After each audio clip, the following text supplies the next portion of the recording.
Hi friends, అందరికీ నమస్కారం.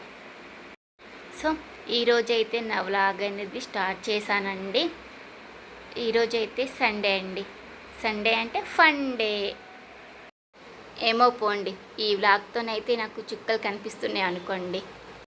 ఇంకా యూట్యూబ్ అయితే స్టార్ట్ చేశాను కదా, రోజు వీడియోస్ అప్లోడ్ చేయాలి, షార్ట్స్ అప్లోడ్ చేయాలి, మళ్ళీ ఇంకా కెమెరా సెట్స్ అవన్నీ చేసుకోవాలండి. కెమెరా సెట్స్తోనే వీటితోనే పని అవుతుందండి.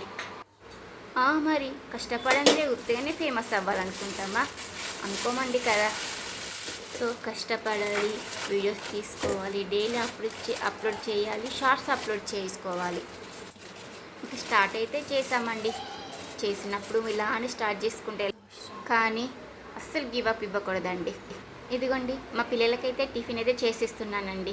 టిఫిన్లో ఏమంటే ఇంకా వరిపిండితోని అట్లు వేసిస్తున్నానండి. మన తెలంగాణ వాళ్ళకైతే తెలుసుంటుంది అట్లు అంటే. ఇంట్లో దోశపిండి లేనప్పుడు ఇలా ఫాస్ట్గా అయిపోయేది బియ్యం పిండి ఉంటే తొందరగా చేసుకోవచ్చండి. ఇంక ఏముందండి, పిండి లేనప్పుడు ఇంకా ఇలా చేసేసుకోవడమే. మాకైతే పిండి లేదండి ఇంట్లో ప్రస్తుతానికి. సో ఇలా వరపిండి అయితే నానబెట్టి ఇలా అట్లయితే వేసానండి. మామూలుగా ఈ అట్లు అయితే సాధారణంగా రావండి, పేనం లాంటి ఇలా వాటి మీద వస్తే దోశల పిండి మీద వస్తుందేమో. చూడండి ఇలా అయితే వచ్చేసింది.